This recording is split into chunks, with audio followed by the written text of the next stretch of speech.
जिस प्रकार भजन 1:33 में आया, क्या ही बड़ी वहाँ बात है कि परमेश्वर लोग आपस में मिल जाए।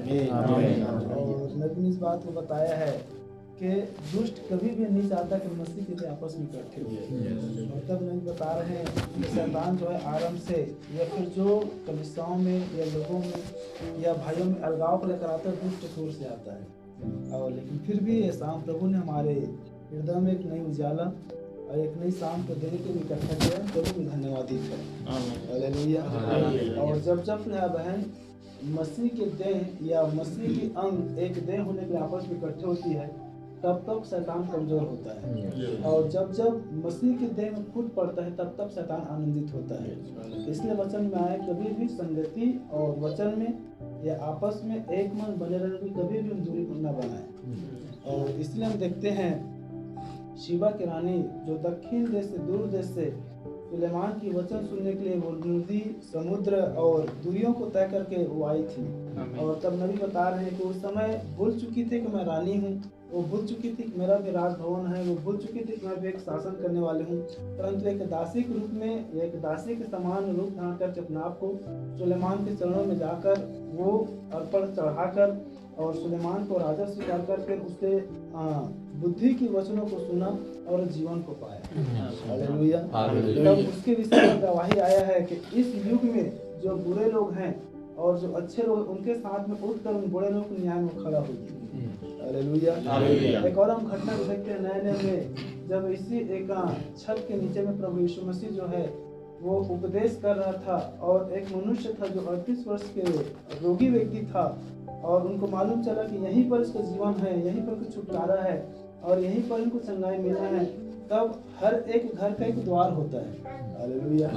और कोई भी मनुष्य जो है वो द्वार से प्रवेश करता है, लेकिन उनको मालूम चला कि मेरे द्वार से प्रवेश करना तो कठिन है, मेरे लिए बाध्य है, मेरे लिए असमंजस की बात है क्योंकि भीड़ है, लोग हैं, या मेरे अंदर जाना कठिन है। तब वो सीधा छत को ही तोड़कर नीचे उतारा है। हालेलुया।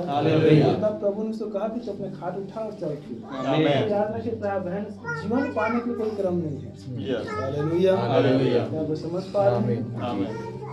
और इसीलिए हम फिर से एक बार भाई यमुना जो अपने परिश्रम के द्वारा या अपने जीवन से इस घर को बनाए हैं। और याद रखिए प्यार बहन, वचन में आया जिसकी बड़ाई मनुष्य करता है वह नहीं, लेकिन जिसकी बड़ाई प्रभु करता है वही ग्रहण योग्य है। और जब मैं इस घर पर आया तो सबसे पहले मेरे विचार में यही बातें आया, जिस प्रकार वचन में आया है कि उसी को स्मरण करके तू सब काम करना, तब वो तेरा सीधा मार्ग निकालेगा। हम संसार के रीतियों पर देखते हैं कि संसार पर जब सब कुछ कंप्लीट हो जाता है, कलर, पोताई, पेंटिंग, छपाई, हर वो चीज जो सुव्यवस्थित हो जाता है, तब लोग अपने घर को ओपनिंग करवाते हैं या प्रार्थना सभा रखते हैं ताकि दीवारों की तारीफ हो सके, कलर की तारीफ हो सके, डिजाइन की तारीफ हो सके।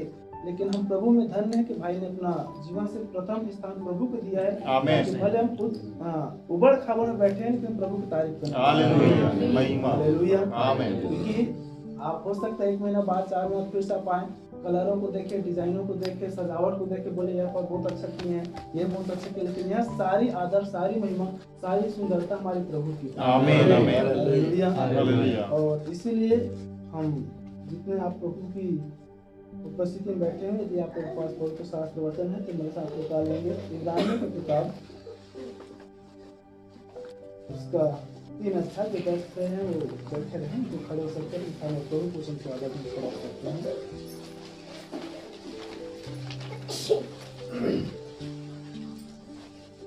इब्रानियों उसकी 3 अध्याय और 4 पद, इसे मैं पढ़ रहा हूँ तो उसको भी बड़ी ध्यान से सुनिए ताकि हम थोड़े समय इस वचन के द्वारा हम प्रभु बातचीत कर सके और हम प्रभु में अपने जीवन को देख सके और हम आशीषित कर सके। इब्रानियों की किताब उसकी 3 अध्याय से 4 पद, क्योंकि हर एक घर का कोई ना कोई बनाने वाला होता है, और जिसने सब कुछ बनाया है वह परमेश्वर है।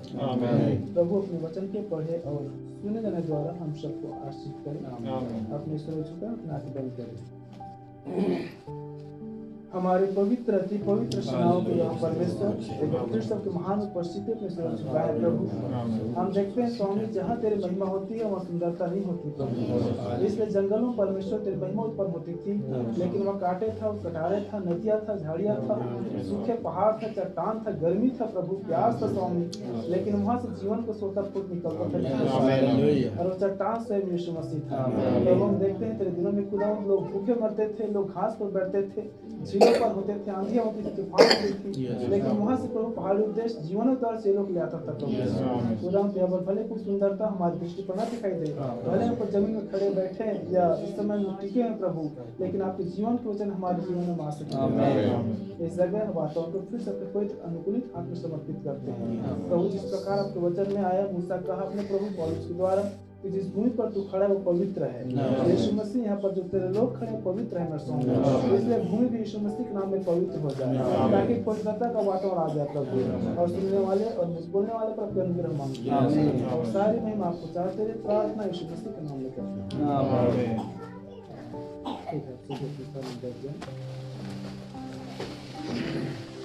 Hallelujah hallelujah. जिस प्रकार हमने वचन में पढ़ा कि हर एक घर का कोई ना कोई तो बनाने वाला होता है, परंतु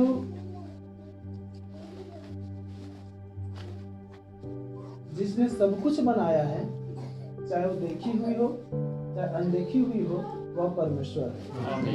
इसलिए हम उत्पत्ति 1:1 में पाते हैं कि आदि में परमेश्वर ने आकाश और पृथ्वी की सृष्टि की और पृथ्वी बेडौल और सुनसान पड़ी थी, और जब परमेश्वर ने कहा उजियाला हो तो उजियाला हो गया। हालेलुया।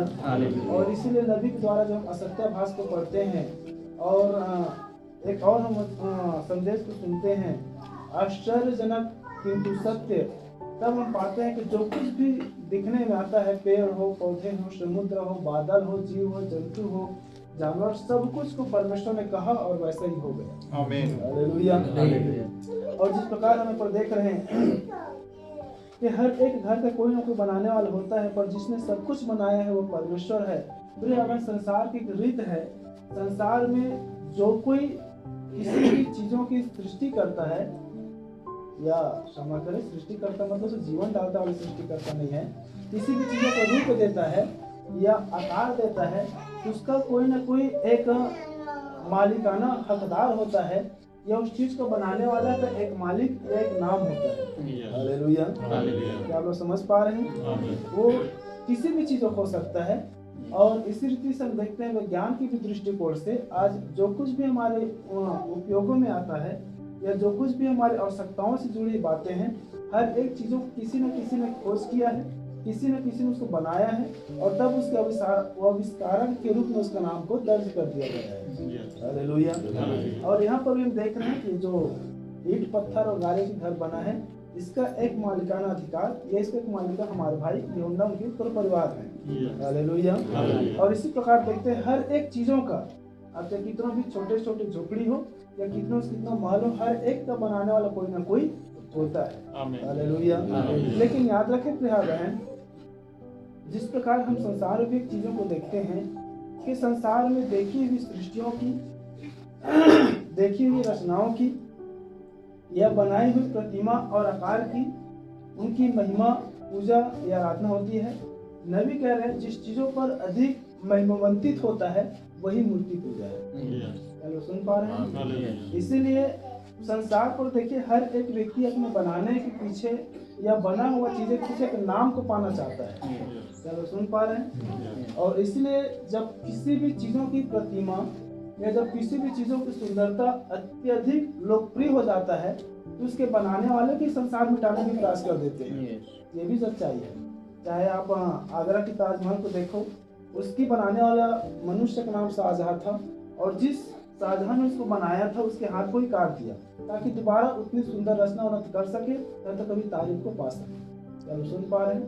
हालेलुया। हालेलुया। देखिए हर एक चीजों को बनाने वाला कोई ना कोई होता है, लेकिन जिस पूरी दुनिया को बनाया है वो हमारी परमेश्वर। हालेलुया। इसलिए प्रिय बहन, जिस प्रकार मैंने प्रतिमा को कहा कि आज संसार जो है बनी हुई चीजों की आराधना आज संसार जो है बनी हुई चीजों की तारीफ, आज संसार जो बनी हुई चीजों की सुंदरता, आज संसार जो बनी हुई चीजों की भक्ति या उसकी सुंदरता या तारीफ या उस दृष्टिकोण में लग जाता है, लेकिन उस बनी हुई चीजों के पीछे बनाने वाले की महिमा प्रतिमा या महिमा और उसकी स्तुति करना आना है। हालेलुया। और तब हम देख रहे हैं कि हर एक घर का, और जिस प्रकार हम पाते हैं भजन संहिता में कि परमेश्वर ही हमारा बनाने वाला है और परमेश्वर ही हमारा सृजने वाला है और परमेश्वर ही हमारा सृजनहार यहोवा परमेश्वर है। हालेलुया। और मनुष्य अपने रहने के लिए, मनुष्य अपनी छत्र छाया के लिए, मनुष्य अपने से ढकने के लिए वो अपनी छत्र छाया के रूप में घर या एक निवास स्थान का निर्माण करता है। लेकिन हम आगे इस चीज को देखेंगे और इसी बीच में एक विषय को भी ले लेते हैं, आत्मिक घर। हालेलुया। देखिए मनुष्य जिस प्रकार का बहन अपने जीविका को चलाने के लिए, अपना सिर ढकने के लिए, अपने आप को सुरक्षित रखने के लिए एक ईंट पत्थर या भौतिक घरों की आवश्यकता होती है, परमेश्वर भी इस संसार पर अपना घर चाहता है। हालेलुया। या परमेश्वर का भी इस संसार में अपना घर है। आप इस चीज में ध्यान देना है कि हमेशा तो पास्टर कहते हैं कि प्रभु कहता है कि जैसे मैं संसार का नहीं वैसे तुम भी संसार का नहीं है, तो कैसे कह रहे हैं कि परमेश्वर का घर संसार में है। हालेलुया। देखिए जब वचन हमारे भीतर में रहता है तो वचन द्वारा अर्थवी बातें करता है। इसलिए जिस कॉन्सेप्ट में या जिस अनुसार में जब वचनों की व्याख्या होती है उसी व्याख्या के अनुसार उस वचनों को लेना होता है। हालेलुया। जैसे भजन संहिता 104 अध्याय को पढ़ते हैं और इब्रानी 7 अध्याय पढ़ते हैं तो वहाँ पर आया है कि परमेश्वर जो दूध को पवन बनाता है, और भजन संहिता पढ़ेंगे तो परमेश्वर पवन को दूध बनाता है। तो यदि ऐसे जब विचार हमारे मनों में आते तो द्विधा आ जाते हैं और फिर दुष्ट वही पास काम करता है। फिर नीति वचन और उसका 26 अध्याय जब हम 2 और 3 पद को पढ़ते हैं तो पर भी लिखा है कि मूर्ख को उसकी मूर्खता के अनुसार उत्तर न देना। फिर आगे लिखा है मूर्ख को उसकी मूर्खता के अनुसार उत्तर देना ताकि अपने दृष्टि में ज्ञानी न हो। हालेलुया। तो देखिए भाई बहन, परमेश्वर भी अपना एक निवास स्थान चाहता है और परमेश्वर का भी निवास स्थान इस संसार में है। हालेलुया। इसलिए मैंने कहा जिस प्रकार मनुष्य का रहने के लिए एक शारीरिक या एक भौतिक घर की आवश्यकता होता है, परमेश्वर का भी अपना एक निवास स्थान रहने के संसार में घर की आवश्यकता है। उसको आगे देखेंगे। हालेलुया। और इसीलिए परमेश्वर के घर और मनुष्य के घर को समझने के लिए हम एक वचनों को निकाले भजन संहिता और उसका 49 अध्याय और 16 पद।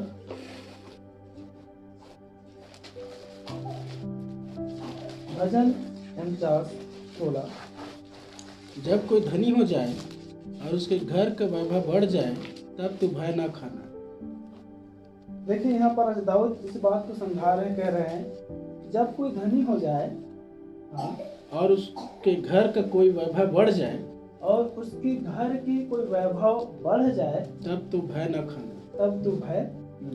हालेलुया। हालेलुया। देखिए परमेश्वर के घर और मनुष्य के घर, अब इस दोनों में हम अंतर करेंगे कि जब मनुष्य का जब घर बनता है, जब मनुष्य का जब घर जब बढ़ता है, जब मनुष्य के पास जब धन संपत्ति दिखाई से आता है, क्योंकि देखिए घर बिना धन के नहीं बढ़ सकता।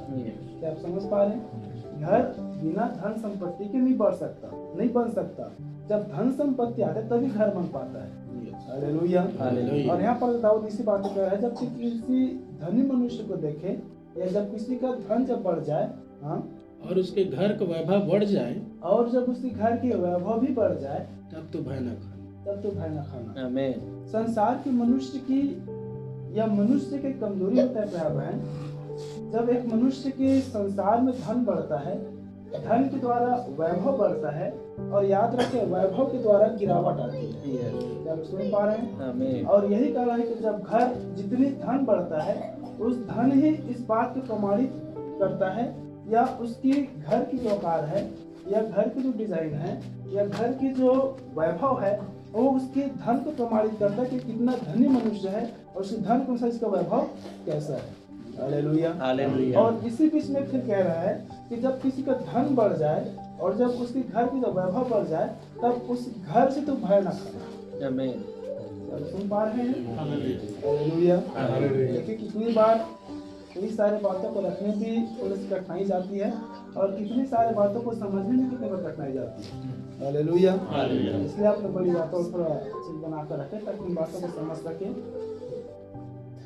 तब यहाँ पर देख रहे हैं, पढ़ने दीजिए। जब कोई धनी हो जाए जब कोई धनी हो जाए और उसके घर का वैभव बढ़ जाए और उसका घर का वैभव बढ़ जाए तब तू भय न खाना। तब तू भय न खाना। हालेलुया। देखिए भाई बहन, वचन में आया है कि यहोवा का भय मानना ही जीवन है। आमीन आमीन। हालेलुया। और जब यहोवा के भय से बढ़कर यदि किसी के घर में जाने के द्वारा या किसी घर में प्रवेश करने के द्वारा या किसी मनुष्य या किसी धनी मनुष्य से मिलने के द्वारा यदि उसके वैभव आपको दिखने लगे, उसकी भय आप में दिखने लगे, तो उस मनुष्य में फिर यहोवा का भय उठ चुका है। आमीन। चलो सुन पा रहे हैं? हालेलुया। जब कोई मनुष्य धनी हो जाए और जब कोई उसके घर की जब वैभव बढ़ने लगे तब तो क्या ना करना। हालेलुया। याद रखें, जिस घर में प्रभु की उपस्थिति है, जिस घर में प्रभु रहता है, उस घर में भी प्रभु की शांति, प्रभु की उपस्थिति और प्रभु की आनंद। जब भय आता है तो भय एक झिझक को पैदा करता है। जब भय आता है तो भय एक दुरिया को लाता है। जब भय आता है तो भय एक मनुष्य के संबंध को तोड़ता है। जब भय आता है तो भय मनुष्य के अंदर में एक डर को पैदा करता है। चलो सुन पा रहे हैं? हालेलुया। हम सब प्रभु के लोग हैं। आमीन। और हम सब प्रभु में धनी हैं। आमीन। हालेलुया। ऐसा न हो कि केवल संसारी धन पर बात करें तो संसार के लोग बस धन है, हम सब प्रभु में धनी हैं। आमीन। और उसके कहते हैं मैं मसीह में धनी हूँ। आमीन। हमें विश्वास में धनी होना है। आमीन आमीन। हालेलुया। हालेलुया। तब फिर से पढ़ें। जब कोई धनी हो जाए जब कोई धनी हो जाए और उसके घर का वैभव बढ़ जाए और उसके घर का वैभव बढ़ जाए तब तू भय न खाना। तब तू भय न खाना। यहाँ पर दोनों के लिए भाई बहन, यदि हमारी जितनी स्तर है, हमारी जितना धन है, हमारा जितना वैभव है, हमें भी इस बात की सतर्क में रहना है, हमें भी इस बात की गंभीरता में रहना है कि अब मेरा खुद का धन, अब मेरा खुद का वैभव किसी भाई या किसी बहन की गिरावट का कारण न ठहर जाए। हालेलुया। हालेलुया। या अब बाहर वालों के लिए भी यही बातें नियम और लागू होता है कि अब उसकी भय, उसकी धन, उसकी वैभव मेरे भय कारण ना हो जाए। चलो सुन पा रहे हैं? हालेलुया। क्योंकि देखिए, धन जो है ऊपर नीचे की डिफाइन कर देता है, या धन जो है ऊपर नीचे को अलग कर देता है कि तू छोटा है मैं बड़ा हूँ, तू गरीब है मैं अमीर हूँ। वो इसलिए मैंने कहा कि धन जो है दुनिया को लाता है। हालेलुया। लेकिन बाइबल क्या कहता है? मसीह में सब। हालेलुया। इसलिए आगे हम देखेंगे उस बातों पर, कि यहाँ पर मैं इस बात को रख रहा हूँ। प्रेरितों के कलीसिया में एक गुण था प्रयाब है, कोई अपनी धन को अपना नहीं समझता, ताकि जो भय है वो खत्म हो जाए, ताकि उनके वैभव न देख सके। और उसके वैभव को देखने खातिर अपने भाइयों में, अपने सगी भाई या बहनों में वो डर उत्पन्न ना हो सके, वो झिझक ना सके, वो दुरिया ना आ सके। हालेलुया। सुन पा रहे हैं? तो जब किसी का धन बढ़ जाए और जब तू उस वैभव को देखे तब भय न खाना। प्रभु के लोगों में प्रिय बहन, एक बात होती है, चाहे वो कितना भी ऊंचा मनुष्य हो, अमीर मनुष्य हो, बड़ा मनुष्य हो, या चाहे कितना भी निर्धन मनुष्य हो, निर्धन व्यक्ति हो, जब उस दोनों आत्मा की जब टकराव होती है तो देखिए उसमें भी प्रभु की आत्मा और निर्धन मनुष्य प्रभु की आत्मा, वो दोनों जब आपस में मिलते हैं तो प्रभु में एक आत्मा हो जाती है। आमीन। सुन पा रहे हैं? आमीन। देखिए, अलगाव संसार की आत्मा लेकर आती है। सही बात। भेदभाव संसार की आत्मा लेकर आती है। उच्च नीच संसार की आत्मा लेकर आता है। हालेलुया। हालेलुया। इसलिए हम देखते हैं जब यीशु मसीह जो है उस फरीसियों के घर पर जब गया तो फरीसी अपने बड़प्पन में यीशु मसीह ग्रहण नहीं कर पाए, अपने वैभव में ग्रहण नहीं कर पाए। यीशु मसीह जब आया था तो उसको बैठ कर कभी नहीं बोल पाए। यहाँ तक कि प्रभु बता रहे हैं कि जब फरीसियों घर में गया तो उसको एक गिलास ठंडा पानी भी नहीं दे पाया, क्योंकि वो फरीसी याजक थे, अपने आप को बड़ा बना चुके थे। हालेलुया। तो वहीं पर एक स्त्री आई जिन्होंने अपना सब कुछ बेचकर इत्र खरीद लाया था।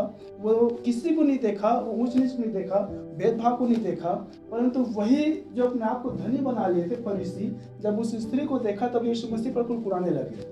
कहा यदि ये मनुष्य यदि भविष्यवक्ता होता ये जान जाता, जो अपने बालों से उसके पाँव को पोंछ रहा है और जो अपने आंसू उसके पाँव को भिगो रहा है और जो उसके पाँव को चुमा दे रहा है वो मनुष्य पापनी है। हालेलुया। आप देख पा रहे हैं कि प्रभु की आत्मा उस दुनिया को खत्म कर देता है। आमीन। हालेलुया। हालेलुया। लेकिन वैभव भय को उत्पन्न कर रहा है, वैभव अलगाव को उत्पन्न कर रहा है, वैभव उच्च नीच को दिखा रहा है। Yes. इसलिए कह रहे हैं यदि किसी का धन बढ़ जाए, यदि तू किसी धनी मनुष्य को देखे, यदि किसी का वैभव यदि बढ़ जाए और यदि तू उस घर में जाए तो भय न खा। आमीन। याद रखे भाई बहन, हम यहाँ पर जितने हम लोग बैठे हैं, हमें वो हृदय होना है, हमें वो जीवन होना है, हमें वो नम्रता होना है। कोई भी हमारा दीनहीन भाई मनुष्य भी हमारे घर में आए, वो बेखटके आ सके। Amen. हालेलुया। हालेलुया। वो बेखटके रह सके, Yes. वो बेखटके चल सके, वो आमीन। बेखटके उठ सके, वो हालेलुया। बेखटके खा सके। Amen. क्या आप सुन पा रहे हैं? Amen. Amen. हालेलुया। हालेलुया। यदि कहीं कोई अपना भाई, अपना बहन, अपने परिवार, अपने कलीसिया, अपने लोग, देखिए हम यहाँ पर हैं, अपनी इस तरह बातें कर रहे हैं। Yes. हालेलुया। हालेलुया। यदि आप एक मसीह की देह हैं और यदि एक मसीह की देह यदि आपके यहाँ आता है और यदि वो झिझक, वो भय को दिखा रहा है, तो याद रखें फिर या तो आप में मसीह की आत्मा नहीं है या तो फिर उसमें मसीह की आत्मा नहीं है। Yes. क्या आप सुन पा रहे हैं? Hallelujah. हालेलुया। हालेलुया। इसलिए हमें अपने आप को इतना सरलतम, इतनी साधारण में करना है जिस प्रकार नबी कह रहे परमेश्वर आराम से सरलता में निवास करे। Amen. Amen. जब अपने आप को सरल करते तब मसीह की आत्मा हमें आता है Amen. और तब वो वैभव जो है प्रेम और आनंद में बदल जाता है, Amen. वो आशीष में बदल जाता है, Amen. वो वैभव गिरावट के कारण नहीं होता है। Yes. क्या आप सुन पा रहे हैं? Hallelujah. हालेलुया। Hallelujah. बोलो प्रभु यीशु मसीह की जय। जय। ये वैभव शब्द को मैं इसलिए ले रहा हूँ, अब यहाँ पर मैं अपने अनुभव को रख रहा हूँ। आमीन। देखिए कितनी बार मैं ये सोचता हूँ कि जब हमारा घर बन जाएगा तब ये लेंगे, हमारा घर बन जाए तब वो लेंगे, जब हमारा घर बन तब वैसा रखेंगे, जब हमारा घर बन तब वैसा रखेंगे, अभी कुछ भी नहीं रखेंगे। लेकिन वही जब घर बनने के बाद जब सारी सजावटें आता है पर्यावरण, तो अलगाव को लेकर आ देता है। Yes. क्या सुन पा रहे हैं? Hallelujah. देखिए वही वैभव मेरे घमंड के कारण या वही वैभव मनुष्य के घमंड के कारण को ला देता है कि मेरे पास सब कुछ है, लेकिन दीनहीन मनुष्य उसके लिए वो भय को उत्पन्न कर देता है। Yes. क्या सुन पा रहे हैं? आमीन। हालेलुया। हालेलुया। फिर से पढ़ें। जब कोई धनी हो जाए और उसके घर का वैभव बढ़ जाए जब तब कोई तो भय धनी न हो खाना। जाए, देखिए एक बात आप याद रखें, धनी के भी विषय पर बाइबल गलत नहीं कहती है। प्रत्येक मनुष्य अपने ही हाथों के परिश्रम के द्वारा धन होता है, धन यहोवा से मिलता है। Amen. हालेलुया। Hallelujah. जब कोई मनुष्य धनी हो जाए और उसके घर का वैभव बढ़ जाए और उसकी घर की वैभव बढ़ जाए तब तो भय न खाना। तब तू भय ना खा। हालेलुया। हालेलुया। ये मोस्ट इम्पोर्टेंट है, ये महत्वपूर्ण बातें हैं कि जब हमारे पास जब धन हो जाए। देखिए यहाँ पर प्रॉपर्ली यूहन्ना भाई के लिए नहीं है। कितनी बार विचार जाता है आप तो यूहन्ना भाई के प्रचार हो रहा है, अब पता चला यूहन्ना भाई मन में सोचने लगे नहीं मेरा धन नहीं बढ़ा है, पास्टर जी आप कैसे धन के सब प्रचार कर रहे थे, कैसे वैभव के सब प्रचार कर रहे थे। कितनी बार विचार ऐसे दुष्ट पलटा देता है, इसलिए हम सबके लिए है। Amen. Amen. हालेलुया। हालेलुया। जो निर्धन है वो भी हम मसीह में धनी है, आमीन। और जो धनी है वो भी हम मसीह में धनी है। Amen. Amen. हालेलुया। हालेलुया। इसलिए पौलुस कह रहे हैं संतोष सहित भक्ति में सबसे बड़ी कमाई है। Amen. Amen. हालेलुया। हालेलुया। तब पौलुस कह रहे हैं कि मैं जिस दशा में हूँ उस दशा में संतोष होना सीखा हूँ। Amen. Amen. हालेलुया। हालेलुया। तब देखिए जब किसी मनुष्य का धन बढ़ जाए और जब उस धन के द्वारा उसकी वैभव बढ़ जाए, तब उसके वैभव के द्वारा उसे घर से तो भय ना खाना। Yes. हालेलुया। हालेलुया। हम प्रभु में एक गुण होना है प्रभु है। कभी भी नीचा मनुष्य को, ये स्पष्ट रखे तो गरीब मनुष्य को हमें हीन दृष्टि से देखना नहीं आना है, Yes. और धनी मनुष्य को देखकर कभी भी हमें भय नहीं खाना है। Yes. आमीन। हालेलुया। हालेलुया। आप सुन पा रहे हैं? Amen. Amen. क्योंकि पौलुस कह रहे हैं संसार के जो धन है, संसार का जो वैभव है वो कूड़ा और कचरा है। आमीन। यदि हम प्रभु में हैं तो, Amen. यदि हम मसीह में हैं तो। Yes. हालेलुया। हालेलुया। देखिए यदि कहीं एक मनुष्य में वैभव का भय तब आता है जब उस वैभव में खोया रहता है, या वो वैभव को वो प्रभु की आत्मा में देख करके वो संसार की आत्मा में देख लेता है कि इसके साथ इसके पास ये धन है, ये वैभव है, ये चीज है, ये जायदाद है, ये सब कुछ है, मेरे पास क्या है? कुछ नहीं है। वो क्या दिखा रहे हैं? संसार की दृष्टि को। Yes. चलो सुन पा रहे हैं? इसीलिए पौलुस कह रहे हैं संसार के धन मेरे लिए कूड़ा और कचरा। आमीन। तो कूड़े और कचरा को मनुष्य जेब में या धन में दिखाते हुए फिरते हैं, पाँव में रोकते हुए आगे बढ़ते हैं। Amen. आमीन। हालेलुया। हालेलुया। प्रभु यीशु मसीह की जय। कोई भी मनुष्य कूड़े और कचरा में खुलता नहीं है। Yes. क्या सुन पा रहे हैं? आमीन। जब तक एक मनुष्य यदि कूड़े करकट के समान यदि संसार के वैभव और धन को न समझे प्राप्त है, तब तक वो संसार पर जय नहीं पा सकता। सही बात है। और उस भय का कारण हमेशा दबा रहेगा। सही है। हालेलुया। हालेलुया। क्या आप कुछ समझ पा रहे हैं? आमीन। क्या आप सुन पा रहे हैं? आमीन। कैसे धन जो है एक मनुष्य को नीचे गिराता है, Yes. कैसे वैभव जो है एक मनुष्य को नीचे गिराता है, Yes. लेकिन प्रभु हमेशा में ऊपर उठाने वाला है। आमीन। हालेलुया। हालेलुया। इसलिए जब किसी के धन बढ़ जाए और जब तुम उसके वैभव को देखे, तब तो भय ना खा। कभी भी क्या है, किसी भी वैभव को देखकर, किसी भी धन को देखकर हमें सबसे बड़ा बात यह होना चाहिए कि हम मसीह में धनी हैं। आमीन। आमीन। क्योंकि बाइबल कहती है जो कुछ भी देखने में आती है, जो कुछ भी हाथों से बना है, परमेश्वर सबको मिटा देगा। Yes. यदि जीवित रहेगा, यदि बचा रहेगा, यदि अनंतता में रहेगा, तो आप और हम हैं। आमीन। आमीन। हालेलुया। हालेलुया। देखिए, नाश होने वाली चीजों को कहीं भयभीत ना हो, Yes. हमेशा हम जीते परमेश्वर के साथ। Glory. आमीन। आमीन। हालेलुया। तब देखते हैं कि देखिए कैसे धन जो है वैभव को लेकर आता है और वैभव के द्वारा लोगों में कैसे एक भय को उत्पन्न करता है। और मैंने कहा भय अलगाव को लेकर आता है, दुर्या को लेकर आता है, गिरावट को लेकर आता है, प्रेम संबंध खत्म करता है, दुर्या को लाता है, सब कुछ वो प्रेम और वैभव खत्म कर देता है, उच्च नीच को लाता है। और इसीलिए नीति वचन उसके 3 अध्याय और 33 पद में हम देखते हैं कि धन ही के द्वारा कैसे आशीष आता है घरों में, और धन के द्वारा कैसे श्राप भी आता है। दुष्ट के घर पर यहोवा का शाप देखिए, दुष्टों के घर पर यहोवा के श्राप आता है और धर्मियों के वास स्थान पर उसकी आशीष होती है। और धर्मियों के वास स्थान पर धर्मियों के वास स्थान पर अर्थात उसके निवास स्थान पर उसकी आशीष होती है। हालेलुया। हालेलुया। क्या आप देख पा रहे हैं कि यहोवा के भय मानने वालों घर में, यहोवा के भय मानने वाले लोगों में, यहोवा के भय मानने वाले निवास स्थान में परमेश्वर की आशीष आता है। आमीन। आमीन। याद रखें, धन एक आशीष है। हालेलुया। हालेलुया। लेकिन शुरू से पढ़ें, 33 पे। दुष्ट के घर पर लेकिन दुष्टों के घर पर यहोवा का शाप यहोवा का शाप आता है। क्या आप देख पा रहे हैं कि कैसे धन के द्वारा आशीष आ रहा है और धन के द्वारा श्राप आ रहा है। हालेलुया। दुष्टों के घर पर परमेश्वर का श्राप आता है, परंतु धर्मियों के घर पर यहोवा की आशीष फलती है, यहोवा की आशीष आता है। हालेलुया। देखिए, वही वैभव, वही मान, वही सम्मान एक मनुष्य के घर में श्राप को लेकर आ रहे हैं, और वही वैभव को पूरा समझने के कारण धर्मियों के घर पर यहोवा की आशीष आ रही है। हालेलुया। अब देखते हैं इसी धनवान के घर पर, या इसके पहला पद को जहाँ पर दुष्टों के घर पर वाला है, 33 के शुरू में। दुष्ट के दुष्ट घर के पर घर पर यहोवा का शाप और धर्मियों के वास स्थान पर उसकी आशीष होती दुष्ट के घर पर यहोवा का श्राप आता है। इसलिए अय्यूब देखिए दुष्टों के घर को क्या कहता है। अय्यूब उसकी 27 अध्याय 18 पद।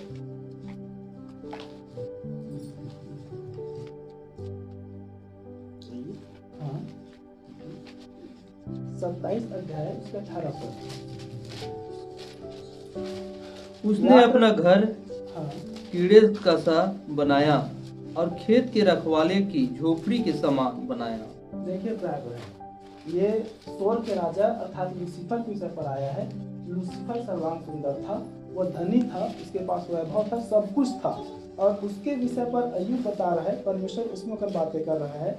हाँ, उसने अपना घर कीड़े सा बनाया। वो धनवान, वो धनी था, सर्वांग सुंदर था, सब कुछ था, वो लेन देन का फूल उठा था, और जब गिरावट उसके जीवन में आया तब उसके घर के विषय पर बता रहा है। वो अपने घर को, उसके घर कीड़े का सा और खेत के रखवाले की झोपड़ी के समान बनाया। और खेत के रखवाले की झोपड़ी के समान बना रहा है। क्या सुन पा रहे हैं? आमीन। देखिए, कड़ी को मैं एक बार फिर समझा देता हूँ ताकि आप इस वचन को समझ सके। धन जो है कैसे वैभव को लाता है, वैभव कैसे भय लोगों में उत्पन्न कराता है।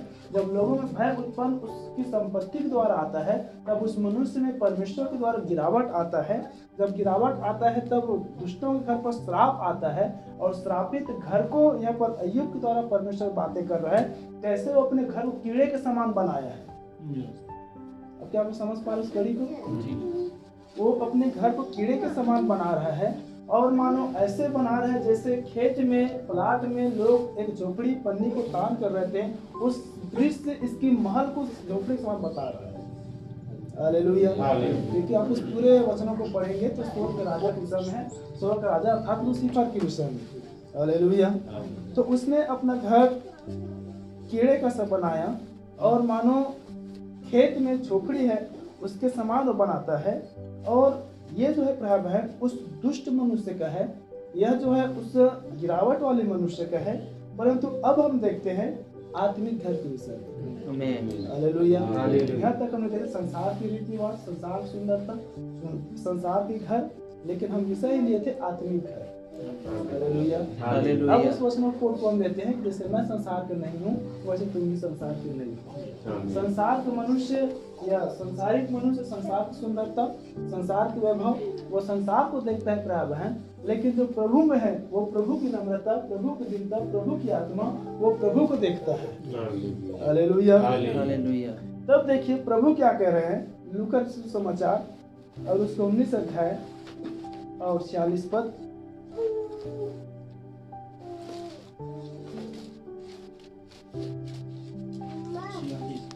और उसने कहा, लिखा है, मेरा घर प्रार्थना का घर होगा, परंतु तुमने उसे डाकुओं की खोह बना दिया। हालेलुया।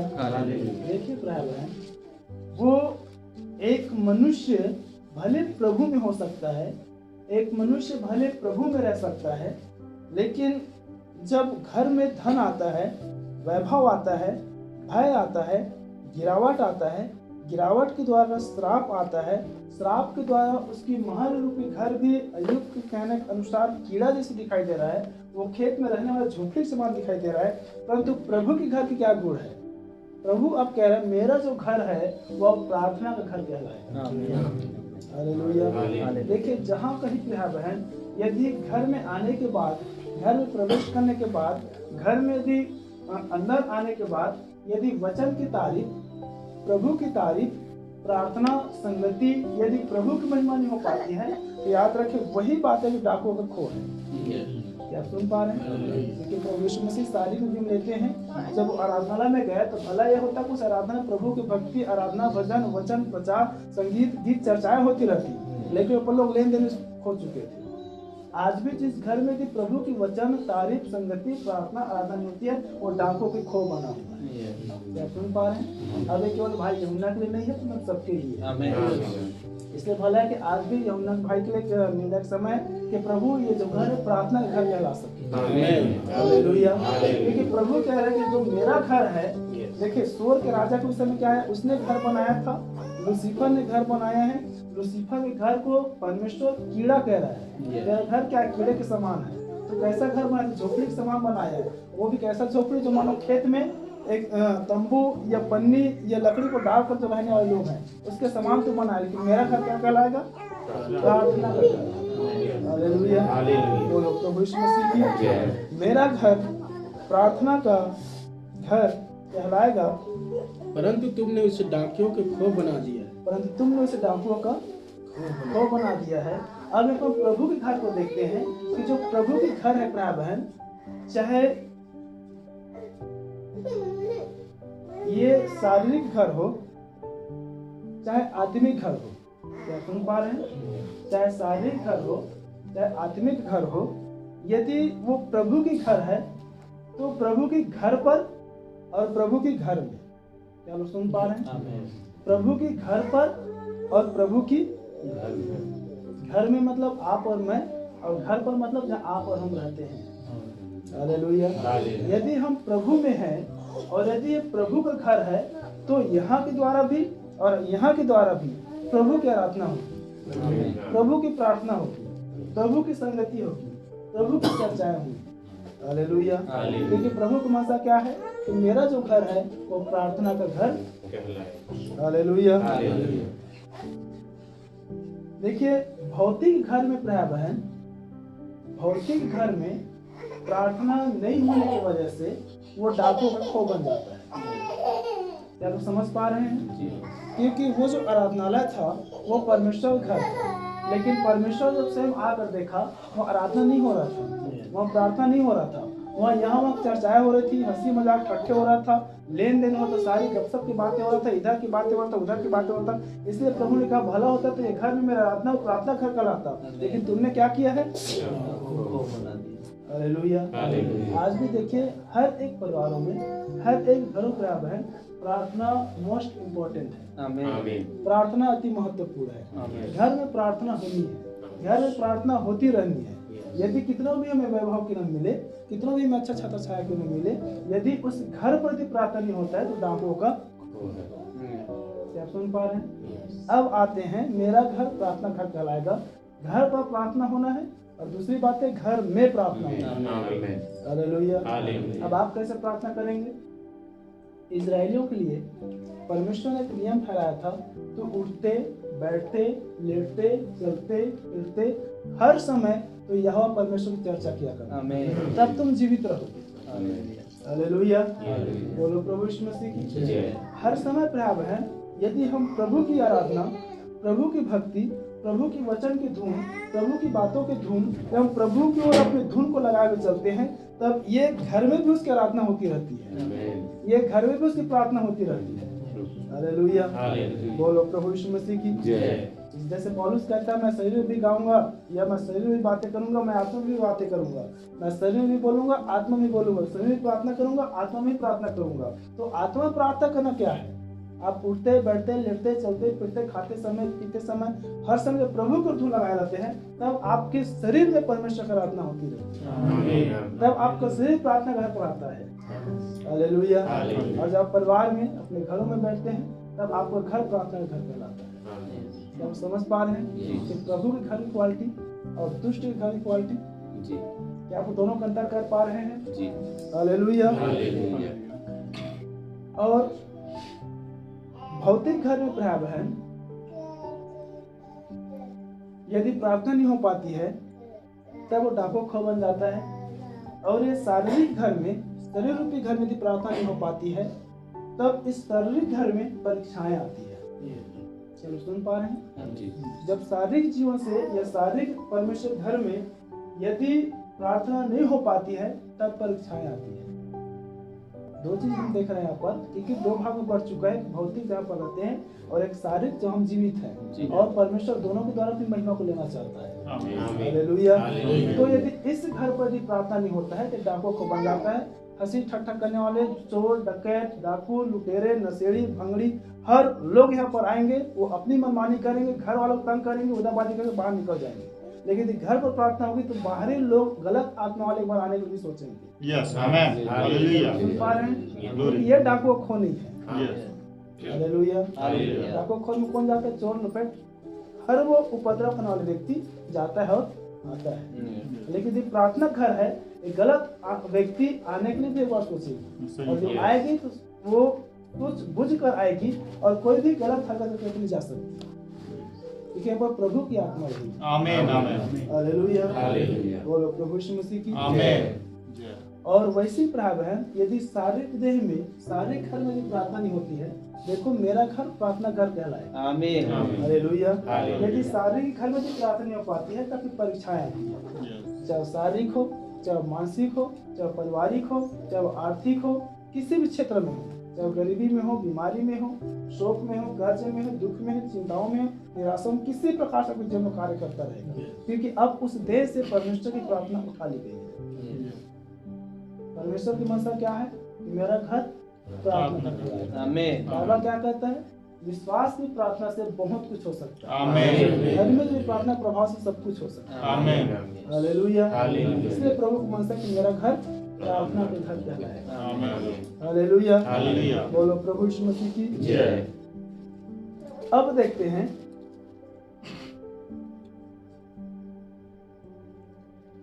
क्यों प्रिय बहन घर पर प्रार्थना अवश्य है, और कैसे जो है ये शारीरिक घर के द्वारा परमेश्वर अपनी आराधना चाहता है, महिमा चाहता है, और कैसे हम जो शारीरिक रूपी घर है वो हम उसके वास्तव में घर है या नहीं। इब्रानियों उसका 3 अध्याय और 6 पद। पास थोड़ा समय हो तो मैं समाप्त करूँगी। परंतु मसीह पुत्र के समान परमेश्वर के घर का अधिकारी है। देखिए, मसीह पुत्र के समान परमेश्वर के घर का अधिकारी है। देखिए, परमेश्वर के घर का अधिकारी है, परमेश्वर का भी अपना घर है। हालेलुया, आमेन, हालेलुया। परमेश्वर के घर का अधिकारी है और उसका घर हम हैं। आमेन, हालेलुया। हालेलुया। देखिए, जब हम कुरिन्थ की किताब को पढ़ते हैं, जो कलीसिया काल में हम पाते हैं कि स्त्री का सिर पुरुष है, पुरुष का सिर मसीह। आमीन। हालेलुया। हालेलुया। और स्त्री कलीसिया है और कलीसिया का सिर मसीह है। आमेन। हालेलुया। हालेलुया। हमारे पास्टर प्रमोद जी बीते दिन में एक सुंदर बात बोले थे कि सिर में देखने की क्षमता होता है, सिर में सुनने की क्षमता होता है, सिर में घूमने की क्षमता होता है, सोचने की क्षमता होता है, बोलने की क्षमता, मतलब सब कुछ पूरे देह को सिर करता है। हालेलुया। और यदि सिर को हम कहीं गले से बाहर कर दे तो देह मरी हुई है, देह अपने से कुछ भी नहीं कर सकता। इसलिए भाई बहन अब यहाँ पर कह रहा है कि मसीह पुत्र के समान परमेश्वर के घर का अधिकारी है। आमेन। और उसका घर आप और हम हैं। आमेन। अर्थात हमारा अधिकारी हमारा प्रभु यीशु मसीह। आमेन, हालेलुया। हालेलुया। प्रभु यीशु मसीह की जय। कि अब आप देख पा रहे हैं आमेन। परमेश्वर घर हम हैं। आमेन। और परमेश्वर हम में वो निवास करना चाहता है। आमेन। अब परमेश्वर हम में निवास करता है। आमेन। वह हम में है। हालेलुया। आमेन। हालेलुया। हालेलुया। हम उस वचन को भी देख सकते हैं, 1 कुरिन्थ 3:16 में, क्या तुम नहीं जानते तुम्हारा देह परमेश्वर की आमीन। आत्मा है। आमेन। आमेन। हालेलुया। हालेलुया। तब हमने जो आरंभ किए थे परमेश्वर घर से कि मेरा घर प्रार्थना का घर, तो चाहे भौतिक घर पर हो चाहे शारीरिक घर में हो, परमेश्वर आराधना और प्रार्थना चाहता है। आमेन। हालेलुया। हालेलुया। और जब प्रार्थना नहीं होता है, मैंने कहा वो डाको खो बन जाता है, वो वैभव दिखाई देता है, वहाँ पर गिरावट आता है, भय भक्ति आता है। हालेलुया। हालेलुया। देखिए, ये भय भाई बहन चाहे वो शारीरिक भौतिक घर पर हो चाहे शारीरिक रूपी आत्मिक घर पर हो, जहाँ प्रभु की आत्मा नहीं है, उस घर से भी और उस घर में रहने वाले मनुष्य से भी दोनों पर भय आती है, या दोनों के द्वारा मनुष्य पर भय आती है। चलो समझ पा रहे हैं? थोड़ा समझा रहा हूँ। साउल जब साउल ही था उस पर प्रभु की आत्मा नहीं था। मेरे ध्यान सुनिए, साउल जब साउल ही था उस पर प्रभु की आत्मा नहीं था, इसलिए सारे मसीह जो है उस साउल से डरते थे, क्योंकि वो क्रूर व्यक्ति था, उसे प्रभु का डर नहीं था, लोगों में उसका भय था। ये तो मारता है, पीटता है, घसीटता है, अत्याचार करता है, लेकिन जब उस दमिश्क के मार्ग पर वो अग्नि में स्तंभ के द्वारा जब यीशु मसीह उसके भीतर आ गया, तब लोगों में उसका भय खत्म हो गया। आमीन। क्या सुन पाए? कि कैसे जब मनुष्यों में जब उसकी आत्मा आता है, जब मनुष्य में प्रभु आता है, तब मनुष्यों के द्वारा भी या मनुष्यों में उसका भय खत्म हो जाता है। क्या आप समझ पा रहे हैं? घर के वैभव के द्वारा भय आना और मनुष्य के द्वारा भी भय आना। इसलिए कहा है प्रभु में भी कलीसिया में भी, यदि जब किसी मनुष्यों या किसी मनुष्यों के द्वारा यदि आप में भय आ रहा है, यदि आप किसी मनुष्यों के जब डरते हैं या किसी मनुष्यों के जब भय खाते हैं, याद रखें उस मनुष्य में भी परमेश्वर की आत्मा नहीं है। क्या सुन पा रहे हैं? क्योंकि बाइबल क्या कहता है, जो कोई बड़ा होना चाहे वो छोटा हो जाए। आमेन। हालेलुया। हम सब प्रभु मसीह में एक है, आमीन। हम सब प्रभु मसीह में भाई है। आमेन। यहाँ तक कि स्वयं प्रभु यीशु मसीह क्या कहते हैं, मुझे स्वामी मत कहो, मुझे गुरु मत कहो, अब से मैं तुझे मित्र कहता हूँ। हालेलुया। हालेलुया। बोलो प्रभु यीशु मसीह की जय। देखिए, हम जो आरंभ किए थे, धन का कैसे वैभव बढ़ता है, वैभव के द्वारा भय आता है, चाहे शारीरिक घर हो चाहे शारीरिक मनुष्य के द्वारा हो, ये दोनों आ रही है तो प्रभु की आत्मा नहीं। हालेलुया। उसका घर हम हैं और हमारा जो स्वामी है या हमारा जो अधिकारी है वो प्रभु यीशु मसीह। आमीन। हालेलुया। ओ महिमा, इसलिए हालेलुया। जब इस घर का अधिकारी हो, Yes. चाहे ये शरीर रूपी मंदिर रूपी घर का अधिकारी हो, हमारा प्रभु यीशु मसीह होना चाहिए। आमीन। आमीन। हालेलुया। हालेलुया। हमने शुरुआत में कहा था, हर एक घर का कोई ना कोई बनाने वाला होता है, लेकिन जिसने सब कुछ बनाया है वो परमेश्वर है। आमीन। हालेलुया। हालेलुया। इस घर का बनाने वाला, परिवार को बनाने वाला, क्योंकि परिवार रूपी भी एक घर होता है। हालेलुया। तो इस घर का बनाने वाला, घर का चलाने वाला, परिवार का चलाने वाला, परिवार की अगुवाई करने वाला कोई मनुष्य नहीं, परमेश्वर ही हो। हालेलुया। इस घर पर और आपके जीवन रूपी घर पर सदैव प्रभु ही निवास करे, सदैव प्रभु ही आपके अधिकारी हो, सदैव प्रभु ही आपकी अगुवाई करे। हालेलुया। और याद रखें, हर एक मनुष्य को संसार पर कितनों भी और घर क्यों न रहे, संसार पर कितनों भी और सुंदर घर क्यों न दिखाई दे, लेकिन मनुष्य को जब भी पसंद आता है अपने घर आता है। क्या आप सुन पा रहे हैं? हालेलुया। परमेश्वर को भी प्यार है संसार पर उसके, या संसार पर और भी कितनों भी क्यों ना घर हो, संसार पर और कितनों भी कलीसिया रूपी घर क्यों ना हो, परमेश्वर को अपने घर पसंद है। आमीन। प्रभु की स्तुति हो। हालेलुया। बोलो प्रभु यीशु मसीह। आमीन। इसलिए देखिए, आज लोग अपने घरों में फूल रहे हैं, लेकिन वो प्रभु नहीं है। यस। हालेलुया। हालेलुया। हालेलुया। और जो मनुष्य अपने घर के वहाँ फूलते हैं, वहाँ पर भी प्रभु नहीं है। यस। हम देख पाते हैं आत्मिक घरों को। यस। हालेलुया। हालेलुया। संसार पर बहुत से अपने घर हैं, संसार में बहुत से अपने कलीसिया रूपी घर है, लेकिन वहाँ प्रभु नहीं है। यस। प्रभु को अपने घर की धूम है। आमीन। और वो आप और हम। आमीन। प्रभु की स्तुति हो। हालेलुया। इसीलिए प्रिय बहन, अब इसको थोड़ा समझ लेते हैं, कैसे संसार में बहुत सारे घर हैं और उसको अपने घर पसंद आता है, और उसके अपने घर आप और हम ही हैं, वो हम कैसे जानेंगे? यस। हालेलुया। हालेलुया। बोलो प्रभु यीशु मसीह की आमीन। जय। यूहन्ना 3 अध्याय में, या यूहन्ना 1 अध्याय में हम देखते हैं, यूहन्ना 1 अध्याय उसके 11 और 12 पद को पढ़ेंगे तब देखेंगे, वह अपने घर आया और उसके अपनों ने उसको ठुकरा दिया। यस। चलो पढ़ो इस वचन को, या कोई निकाल ले उस भाग को, कोई पढ़े। यूहन्ना 1 का शायद 11 या 10 वचन है। 11 हाँ पढ़े। वह अपने घर आया और उसके अपनों ने उसे ग्रहण नहीं किया। वह अपने घर आया और उसके अपनों ने उसे ग्रहण नहीं किया। हालेलुया। उसका घर कौन था? इजराइल में रहने वाले यहूदी। यस। हालेलुया। हालेलुया। लेकिन यहूदियों ने क्या किया? परमेश्वर को ठुकरा दिया। यस। क्या सुन पा रहे हैं? यस। आज भी जितने नामधारी कलीसिया कह सकते हैं, प्रभु हमारे साथ है, प्रभु हमारे पास है। जितने भी कलीसिया रूपी घर हो सकता है, कह सकते हैं, और कितनों भी उसमें वैभव दिखाई देता है, कितनों भी सुंदरता दिखाई देता है, कितनों भी संख्याएं हों, कितनों भी हर वो चीज क्यों ना हो, लेकिन प्रभु वहाँ नहीं है। देखो यीशु मसीह को ठुकरा दिए है। अब वो क्या करे? वो अपने धन की बहुतायत के द्वारा अपने वैभव में वो फूल चुके हैं। हालेलुया। उसको अपनी घर चाहिए। हालेलुया। जैसे एक शारीरिक मनुष्य को भाई बहन, तब आगे हम देखते हैं उसी पर जितनों ने उसको ग्रहण किया, परमेश्वर उसको अपने संतान होने का अधिकार को दिया।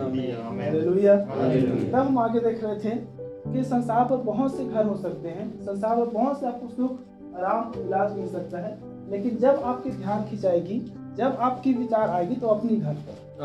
हालेलुया। लेकिन संसार पर बहुत सी परमेश्वर की कहलाने के लिए घर है, लेकिन परमेश्वर को अपने घर चाहिए। वो आप और हम। हालेलुया। और इसीलिए प्रिय बहन, फिर से हम शुरुआत को लेते हैं परमेश्वर घर में। परमेश्वर कह रहा है कि मेरा घर जो है वो प्रार्थना का घर कहलाएगा। हालेलुया। अब जो प्रथम कलीसिया, जब इस यहूदियों ने परमेश्वर ठुकराया, तब वो अपने निज निवास रूपी घर पर आया, और उसकी अपनी प्रथम घर जो बना वो प्रेरितों की कलीसिया बनी। क्या सुन पा रहे हैं? वहाँ उसने अपनी आत्मा को डाला, वो उनकी संतान कहलाया, वो उनको ग्रहण किया। हालेलुया। हालेलुया। अब प्रेरितों 2 में आया है कि प्रेरित लोग जो थे वो घर घर संगति करने में, घर घर शिक्षा पाने में, घर घर रोटी तोड़ने में, और घर घर प्रार्थना करने में। हालेलुया। देखिए कैसे प्रेरितों गुण में हम उन बातों को देख रहे हैं। उनके शारीरिक घर पर भी प्रार्थना हो रहा था, और उनके शरीर में भी प्रार्थना हो रहा था। हालेलुया। अब आप देख पा रहे हैं कैसे प्रभु के घर पर और प्रभु के घर में निरंतर प्रार्थना होती है। इसलिए प्रभु के निरंतर प्रार्थना में लगे रहो। हालेलुया। बोलो प्रभु यीशु मसीह की। एक अंतिम वचन, पहला पत्रस 2:5, फिर समाप्त करेंगे। कोई भी जिससे मिलता है आप लोग पढ़ने की अगुवाई करें। तुम भी आप जीते पत्थरों के समान आत्मिक घर बनते जाओ। अब देखिए भाई बहन, आपके लिए एक समय है, यदि आप प्रार्थना नहीं कर पाते हैं, यदि आपके घर में आपके घर पे भी प्रार्थना नहीं हो पा रहे हैं, विशेष ये कलीसिया स्तर में, तो कलीसिया स्तर में इसलिए मैं बातों को रख रहा हूँ। हम नबी के द्वारा समय संदेश को जाने हैं और नबी ने हमारे एक नियम ठहराया है, आप सोमवार, मंगलवार, गुरुवार, शुक्रवार को प्रार्थना नहीं कर पाते हैं, वो आपका व्यक्तिगत मामला है। यदि आप कलीसिया में जुड़े हैं, यदि आप समय संदेश दुल्हन के आप कलीसिया ठहराते हैं, आप यदि संगति में नहीं आ पाते हैं, यदि आप संगति में नहीं जुड़ पाते हैं, तो जो प्रभु का समय है, बड़े ध्यान सुने, चाहे बुधवार हो, शनिवार हो, रविवार हो, निरंतर आप अपने घर में, अपने घर पर आप प्रार्थना करना चाहिए। चलो सुन पा रहे हैं? हाँ, तुम भी आप जीवते पत्थरों अब के देखिए, समान। जो यदि नहीं कर पा रहे थे या आप नहीं कर पाते हैं, अब से आपके लिए फिर से एक निर्णय, या फिर से अब आपको उसकी अपनी निज घर बनने का आपको समय है। आमीन। या प्रभु को आपको अपने हृदय रूपी घर पर बुलाने का समय है। हालेलुया। अब तक देखिए, इस घर पर प्रार्थना होने के कारण ये डाको खो बन चुका था।